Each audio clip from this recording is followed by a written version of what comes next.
Next week, I'm James Corbett of CorbettReport.com. And I'm James Evan Pilato of MediaMonarchy.com, turning seawater into drinking water.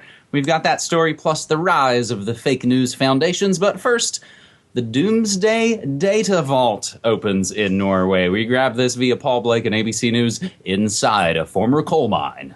On a frozen island a few hundred miles from the North Pole, an effort is underway to preserve humanity's most valuable data.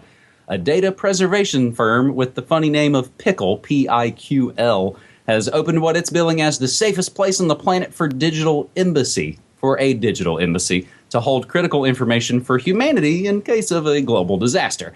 Located in a disaster-proof vault, the information is kept in permafrost conditions far away from political and physical instabilities in the rest of the world, the company wrote in a brochure detailing its new facility. The Arctic World Archive is for any country, authority, organization, company, or individual in need of ultra-secure storage of their valuable information with guaranteed access in the future. The Apocalypse Time Capsule, known officially, as we said, the Arctic World Archive, is housed in a mine on the island of Svalbard. Pickle says data is stored on a proprietary film it developed, making it impervious to attack or alteration. Svalbard, as you probably know, is also home to the Global Seed Vault, a similar effort aimed at preserving the world's crop diversity by storing seeds in the event of a planet-wide catastrophe. Now, we can include the download for that Arctic World Archive brochure, Can You Imagine a Safer Place?, which grammatically doesn't include a question mark. We'll also include, James, we talked about the Norway Seed Vault in relation to Bill Gates, the Rockefellers, and the GMO giants way back in September of 2010. We were barely 1 year old back on New World Next Week. So, James, here's another Doomsday Vault. Do we feel secure? Well, that's a good question. Actually, it is. Can you imagine a safer place? ... Flip the page to safeguard your valuable data? ? So they do finish the question, but and it is a good question. Can you imagine a safer place to safeguard your valuable data? Well, I would file this under the type of story that's a particular type of not unmitigated good news, in that this is a good idea. And I'm glad that there is something like this. But the real question, as always, when it comes to these types of things is, who controls this vault? And what happens in the event of the planetary worldwide cataclysm that this vault seems to be predicated on? Something that's going to wipe out human knowledge and history.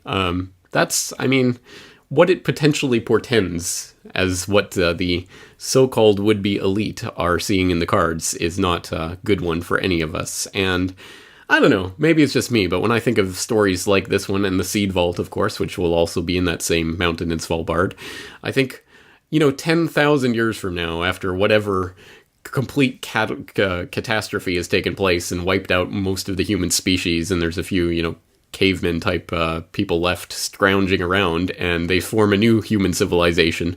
Why do I imagine that human civilization will eventually have its own parasitic, psychopathic elite at the top, who will then find this repository of human knowledge, take all the information, and then, make it into some sort of area where you can't go, you can't dig under there, you can't dig under the left paw of the Sphinx kind of thing. I mean, it's, I don't know. I just wonder if this will be just another, thing for priest classes of a future civilization to use as a weapon, essentially, against the people who don't know. But anyway, having said all of that, it's a good idea, I think. It's, again, just a question of who ultimately controls this. And when you look into the Seed Vault project, I haven't looked into this project and who is funding it and who owns it, but when you look into the Seed Vault project, and I've done that on multiple occasions, I'll throw in a link to a previous report that I wrote about this, you find all the same people that you usually find. It's Bill Gates, it's various Rockefeller-funded institutions and foundations. It's all sorts of people like that are tied into the elite. So who controls the vault is more important than the vault itself, I think. The article, which again, everything we say and mention on these shows will always be included in the show notes. That was, of course, a very truncated version of the article, which goes on to talk about some of the countries that have already given some of their things. It mentions Mexico's put their Declaration of Independence and sort of, documents that countries and nations would find important to themselves. James, how long do you think we can go on this episode before we mention the Rockefellers again? Don't take that bet. As we move to our second story this week, eBay Omidyar commits $100 million to fight fake news and hate speech And we grabbed this article from The Telegraph that notes that the billionaire founder of eBay is to donate $100 million to fund investigative journalism and to combat the spread of misinformation online. Pierre Omidyar, one of the world's richest men, aims to tackle the global trust deficit by giving money to projects around the world. The funds will be dispersed over the next 3 years through the Omidyar Network, the philanthropic investment firm which he and his wife founded back in 2004, which has committed more than $1 billion to good causes. Those are my own air quotes there because the Telegraph doesn't have time to get into what all those good causes are, but they have a few of them.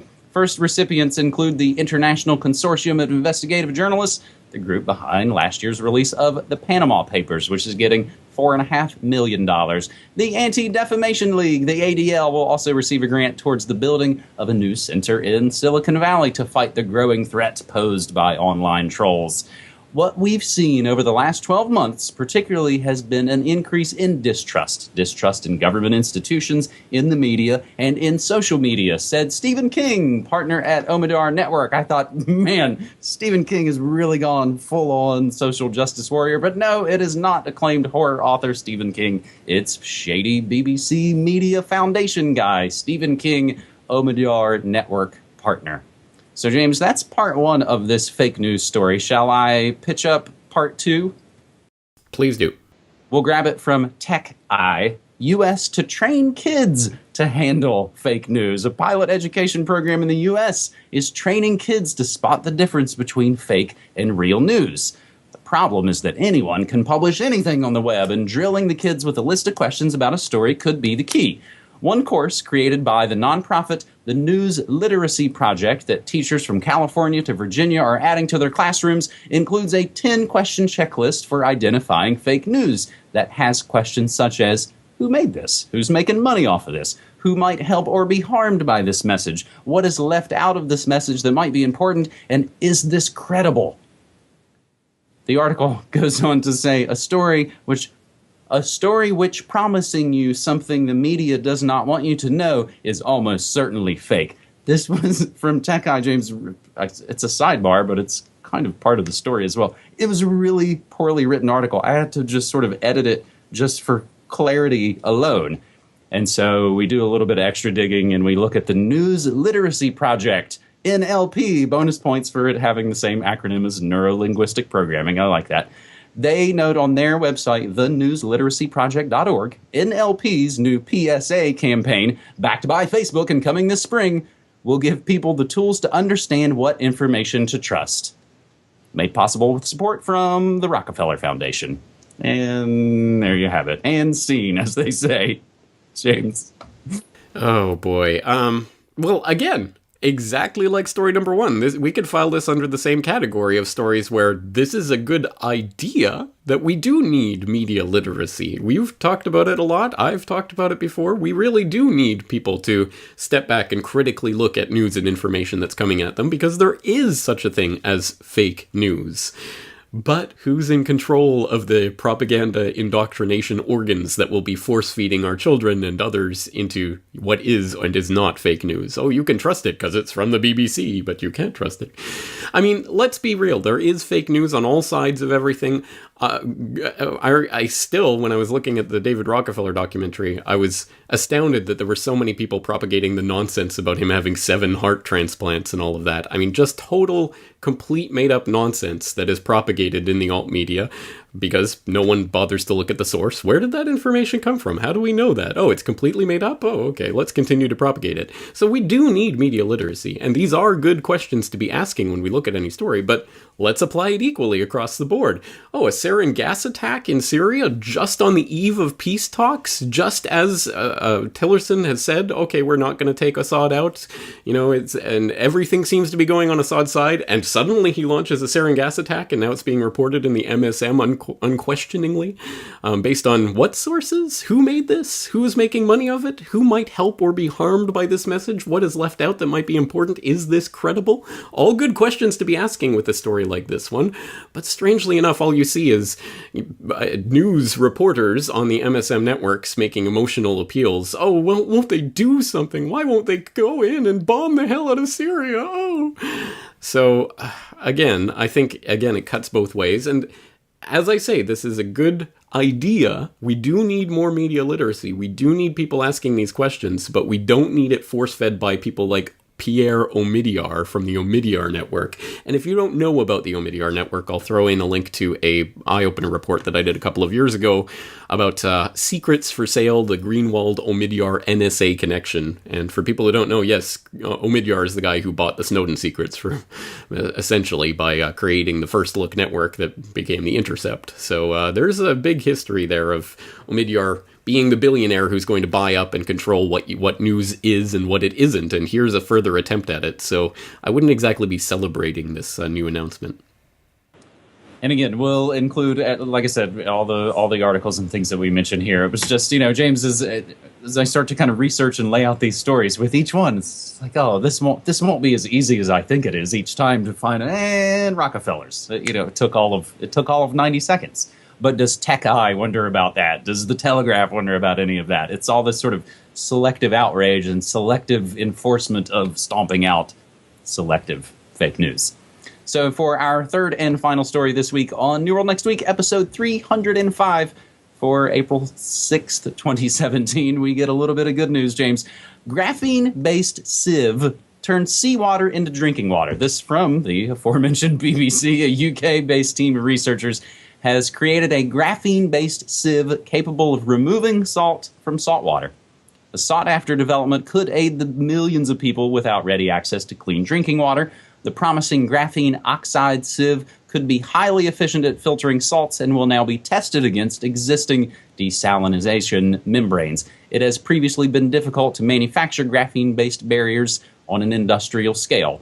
Reporting their results in the journal Nature Nanotechnology, scientists from the University of Manchester have earmarked it as one of the most promising materials for future applications, and we'll give you the link to that original report, Tunable Sieving of Ions Using Graphene Oxide Membranes. And we also have a little bit of other good news, James, I think, just as far as just kind of really interesting scientific breakthroughs. Spinach leaf transformed into beating human heart tissue. And we also have the PDF of that as well, which is not behind a paywall like the previous one is. So, James, in some ways, this sort of, once we get our floating freedom cities like we talked about last week, we're just turning the salt water into drinking water and we're all good, right? I would certainly hope so. These are positive developments. These are examples of good things that can be done with technology. And again, I think we have to, let's wait until we see it. Let's not start celebrating it yet because they haven't actually produced these graphene oxide sieves at scale and an industrial scale. So, we'll see when they actually are able to bring it to market and in what way. But at any rate, it is a step forward. And this is the type of technology that transcends the Malthusian nonsense that has been built into and engineered into the population for centuries now, that what the world as it is as it is, and nothing will ever change it. There will never be a way to, desalinate water en masse, for example, to suddenly make all of this water available for drinking and things like that. It's a Malthusian mindset that's been programmed into us to make us hate humanity and hate everything, every newborn baby is another cancer on this planet kind of nonsense, as opposed to the constant progress of technology that constantly opens up new boundaries for humanity on this planet, and this is another example of that. So I'm happy when that happens. More people the planet will be able to sustain more people because of this type of technology, and let's continue doing the technological revolution that will make that possible.